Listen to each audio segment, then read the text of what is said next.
You also have me. Alright, anyway, talking about real solutions. Like, I want to wear my winter clothes, but I also don't want to drain our pool. So, like, in that weird denial of summer. I'm trying to figure out if I should fill up my hot tub right now. Yeah, you should. It's getting cold enough, I could. All good. Jim is recording. Okay. Okay. You have the sauna at least. That's true.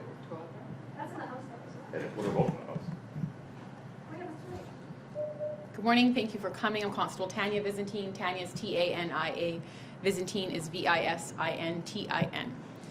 Today we'll be talking about two different topics going on. I will be speaking to or providing an update to the homicide that happened last night, and Sergeant Steve Addison will be discussing our response to the growing concerns about violent crime in the downtown core. We will both do our releases, and then we'll save all questions for the end, and we'll answer accordingly. So as I said, I'm here to provide an update to last night's homicide. Just to recap, yesterday afternoon at around 3:30 p.m., a man was found dead in a car in the parkade of the Fairmont Pacific Rim Hotel. Vancouver police and paramedics attended. The victim, who we now know is 35-year-old Amandeep Manj, was pronounced dead at scene. No arrests have been made. Our homicide detectives are continuing to investigate. Investigators do believe this was a targeted shooting. However, given the time of day and where the victim is found, it's obviously very concerning to us.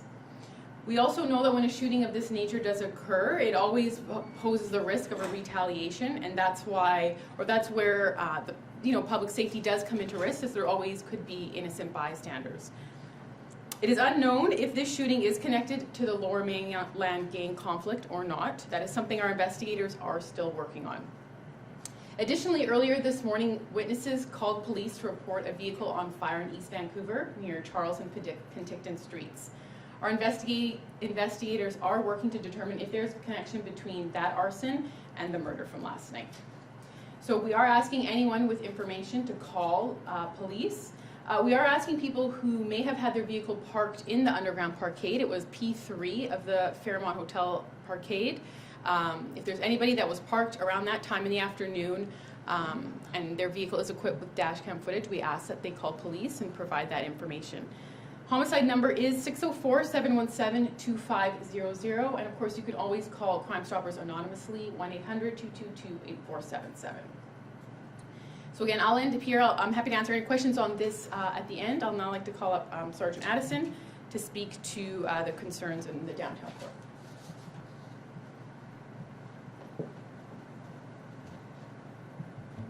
Hi everybody, Steve Addison, A-D-D-I-S-O-N. There's been a lot of news and discussion lately, a lot of vocal residents and business owners in the downtown core, particularly in the West End, that have expressed growing concerns about disorder, crime, and safety issues in the neighborhood. So I'm here to talk a little bit about how the Vancouver Police Department is responding to those concerns. We share the concerns that have been expressed by residents and business owners, as well as workers in the downtown core, areas like Granville Street, Davie Street, the West End, as a result of increasing public safety concerns, crime, vandalism, street disorder, and we're taking some concrete steps in order to address those concerns. Among those steps, VPD is immediately increasing the number of patrols to those hardest hit areas. We're increasing the number of patrols to those hardest hit areas, including Granville Street and the West End. So we will see more officers deployed in those areas on foot and by bicycle. And the purpose of this is to, as well as in their vehicles, the purpose of this is to increase the street level presence. I want to make clear that we're really taking a community level focus here. Our focus is on community policing. Our aim is to interact more with workers, with residents, with businesses in those areas, with an aim to help them take some concrete steps to help them feel safe, to improve their safety, and hopefully suppress crime in those neighborhoods. Our neighborhood policing team will be working directly with businesses and residents, doing things like target hardening. So, for example, working with staff and business owners to provide some advice in ways that they can deter things like violent shoplifters or any kind of shoplifting, or deter crime centered around their businesses. We're also going to be working behind the scenes to identify people who are responsible for these crimes and to take some initiatives in order to not only prevent the crime but target what we believe are a number of chronic offenders who are responsible for these incidents. And these incidents range from assaults to mischiefs to vandalisms, glass breaks at businesses, shoplifting, violent shoplifting, as well as other very concerning trends that we're seeing. This response is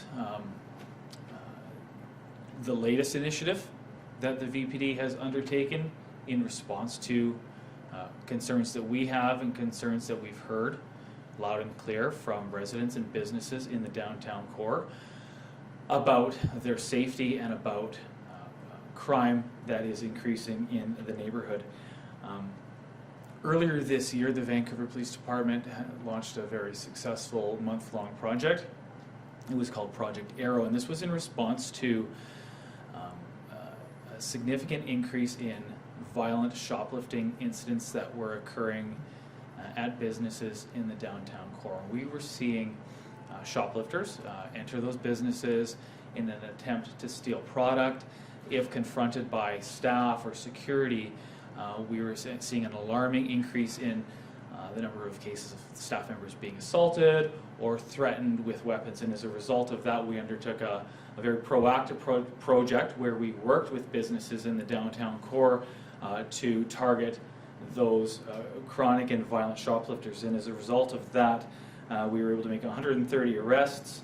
We recovered $37,000 in stolen property, and we seized 35 weapons in just over a month during that project.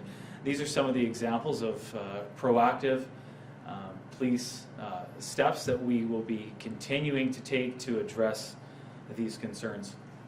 It's important to know that we fully support the residents, the workers, the business owners who we're hearing loud and clear are frustrated, and we're going to continue to work with them to find innovative solutions to this problem. We know that many crimes do go unreported. For every incident that is reported to us, we hear about incidents that for one reason or another somebody has seen or been impacted by, but they've chosen not to report it to us. And it's important for everybody to remember, if they see a crime or they have information about a crime, they need to call us so that we can properly respond, so that we can properly investigate, so that we can properly allocate resources to the neighborhoods that are affected. If we don't know that it's happening, we can't properly respond, we can't properly police those neighborhoods. I just want to give you an example of an incident that occurred this week, which had a successful outcome, and it was the result of a witness calling police right away and allowed us to respond effectively and apprehend an offender. This occurred on September 15th, about 6 o'clock in the morning. A witness saw a man in the area of Thurlow and Robson who she thought was suspicious. He was carrying a hammer, and she watched him for a certain period of time and observed him commit a crime. And specifically, he took this hammer and he smashed the window of a business in the area. It was a very large window, caused about $10,000 in damage. This witness was very alert from a safe distance. She watched the suspect. She called the police. Within minutes, our police officers were able to respond, located the suspect, and arrested him. He was already wanted BC-wide for theft, and when he was arrested, our officers located a number of very concerning items in his possession, including imitation weapon, an imitation gun, knives, bear spray, as well as several quantities of drugs, things like fentanyl, crack cocaine, crystal meth, along with other things that we believe were used for drug trafficking. As a result of this very alert citizen calling the police, acting quickly, calling us and allowing us to respond, we were able to take this man into custody, and he will now be facing a number of charges related to those offenses. So we continue to ask anybody who sees a crime to give us a call. If it's a crime in progress, if you're feeling unsafe, call 911. If it's something that is less serious, where there's not a safety concern, or you think the suspect, or you know that the suspect is left, consider reporting it online, vpd.ca. There's an online reporting tool there for certain crime types, or else call the non-emergency line at 604-717-3321. Tanya and I can take any questions you have regarding either topic. If you're on the line, press *1 to get in the queue. Just tell us, let's start in the room, and if it's in regards to the homicide from yesterday, Tanya can speak to that. If it's in regards to our response to the downtown crime concerns, I can address that. I have some questions for Tanya. Sure. Hi there. Hi. First of all, this Andy Bunch, is he one of the people you know when that warning was put out and pictures put out? Is he one of those? You know what, Jen, I'm not sure. If you want to just maybe either give me a call or email me after, I can definitely look into that. I just didn't have a chance before Do this. you know if anyone was with him at the time of the shooting in the car or around? All I know and all we're able to say at this point is that he was found dead in his vehicle. So as to who was around him, that's not something we're able to release yet or speak about. But again, we do need that information. So if anybody did see anything, has any information, any tips for us, please call our homicide line or Crime Stoppers. And he was in his actual vehicle? Again, I'm not sure about that. He was in a vehicle. Yeah. The person that found him was witness. Do they know him or were they just? I believe it was hotel staff that found him. Yeah. And can you tell us a little bit about the truck? Is it a pickup truck? Do you know what kind of vehicle and any indication that this person may be known? Or? Yeah, again, so that's not information that we have at this time that we are able to release. It's something that our detectives are actively investigating. Of course, we know this whole picture paints the scene of a Hallmark targeted gang-style shooting, right? So it fits that umbrella. However, to come out and clarify that, I can't yet, and it's something that we are definitely looking into. Lastly, if you could reiterate sort of the concern for public safety, because it is right downtown, popular area. Of course, there's so many public safety concerns anytime a brazen shooting of this nature happens. Again, it was in the downtown core, 3:30 in the afternoon, a sunny day. We had, children out. It's very concerning, and any time that this type of targeted shooting happens, we always know that it's followed with retaliation. Whether this happens or not, of course, I can't speculate. But again, that poses a significant risk to the public as well, for sure. Yes. Just have a couple of questions. About 10 years ago, Vancouver police sent out a release that a man with the same name, same age, had been charged in connection to a police crackdown on gang violence.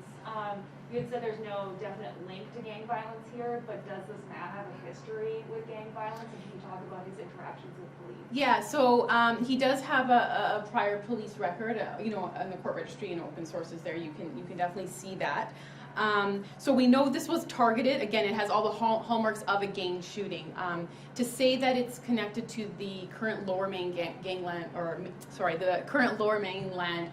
conflict, I can't. We're still not sure, and that's something that we definitely are looking into. So there is a history with him with this lifestyle, but to say if he's an active member right now of what is going on, that's something we are looking into. And can you confirm which gang he was tied to? Again, we can't. That's not information that we have at this time. Okay, and then just lastly, just speaking to the spike in gang violence we saw in the spring, do people, in your opinion, need to be concerned about that again? And what is VPD doing to make sure that doesn't happen again? Yeah, for sure. I mean, like I had just mentioned, it's very, very concerning to have this type of reckless behavior happen in our city in broad daylight. I think that, you know, years ago things like this may have happened in the middle of the night, but we're starting to see more of this stuff happening at all times of day, which just shows the reckless behavior of these individuals and how they have no regard for the safety of innocent people. You know, there's been similar cases where innocent people have gotten hurt, and that's something that we don't want to happen. Our gang crime unit is fully engulfed in this. All boots are on the ground. Our patrol members are out there. We all are briefed and we know what's going on, and we are out there to provide a sense of reassurance to the public, to a creative presence, and again, working hard to find out who is responsible for this. Okay, anything else? Is there anybody on the phone? If you could just press star 1. If you have a question for me, you can go ahead with that. Hi there, go ahead with your question. Oh, hi there. Actually, my question is for Sergeant Addison. Sure. Is that okay? Yeah. Great. Yeah, I'm just wondering about if you guys have any numbers of how much the calls of concern or crime in the downtown area, if it's increased, what those numbers look like. Sure. If you can say how many more officers that you're putting into this as well. Okay, so just to clarify, I want to be clear, we're not necessarily adding officers to this, we're redeploying officers and redeploying our resources. We don't have the officers to add from other districts because we're not going to take resources away from other neighborhoods that also are under stress and need appropriate policing services. So this is a strategy that is going to redeploy officers who currently work in the downtown core with very much a community policing focus. So for example, the Vancouver Police Department now has 120 officers who are part of our bicycle unit. We can expect to see more of those officers having a visible presence in those high crime locations. I can expect to see officers who are on foot patrols in those locations, as well as officers who are conducting vehicle patrols. We'll be responding to calls, we'll be working with business owners. In terms of our staffing levels in that area of the city, they change day by day depending on what is happening in the city and the day of the week. For instance, on Friday and Saturday nights, other long weekend nights, we deploy extra officers to keep people safe in the entertainment district, Granville Street, Yale Town.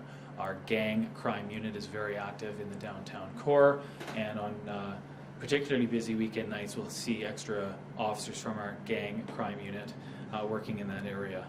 And if there are other events happening or sporting events, concerts, for example, we will also deploy extra officers to that area. In regards to, I think you also asked for some data. So I want to be clear that these are, we know, notoriously unreported crimes that occur. We've heard from countless business owners, staff at businesses who tell us they have been impacted sometimes on a daily basis, whether it be by thieves or vandals, and they have not reported these incidents to police, so we know they're grossly underreported. That said, I can tell you that glass smash mischiefs, so cases where people have broken glass between June 1st and September 15th, they're up 100% in the downtown core from 2020, and those incidents have gone up 500% from 2019 for that same period. So that's June 1st to September 15th. Keep in mind 2020 is a bit of an anomaly because of COVID, but the increase of 500% from 2019 is certainly shocking. Does that answer your question? Yeah, it does. I do have just one more follow-up. You talked about the example of the witness who called about suspicious activity and who to arrest somebody who was wanted. And I know you're talking about charges. I just wanted to confirm, have charges actually been laid, and if so, is there names that you can put? Charges have not been laid, so I cannot release the name. I'm sorry. Okay, thank you. You're welcome. Anybody else on the line? Go ahead.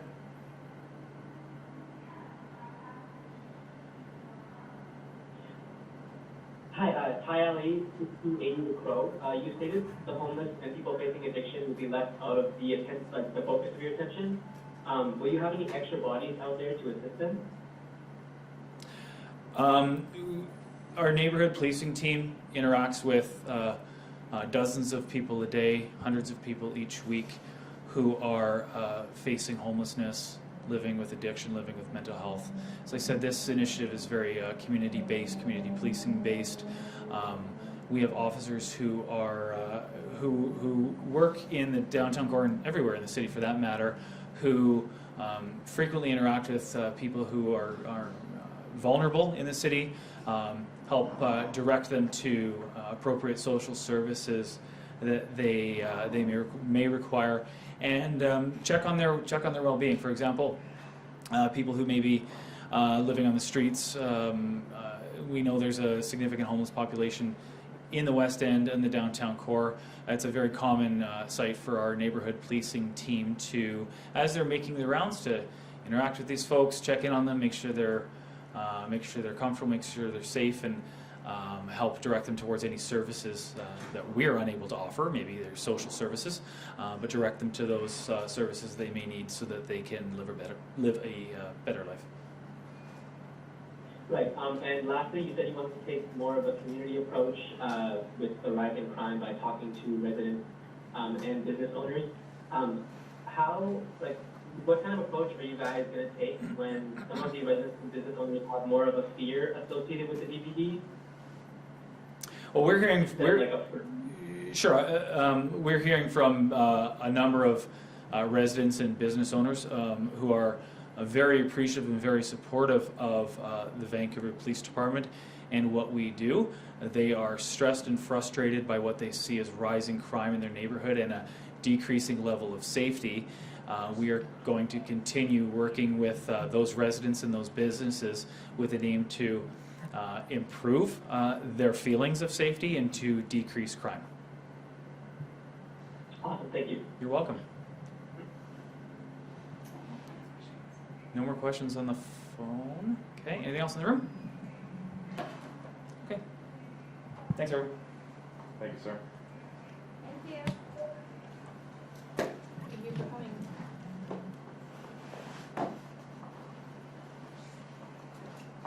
It's like the old days when we actually have people in the room. I know, right? Hey, Yeah, it's better, isn't it? nice. Is it better for you? Do you prefer this way? Yeah. It's so awkward asking Yeah. multiple questions on the Way phone. better. You're like, Yeah. can I ask another one? Yeah. Yeah, it's way better. Yeah. Good. We were taking vaccine proof at the beginning. Sorry? We were taking vaccine. Oh, yes. Good. I'm glad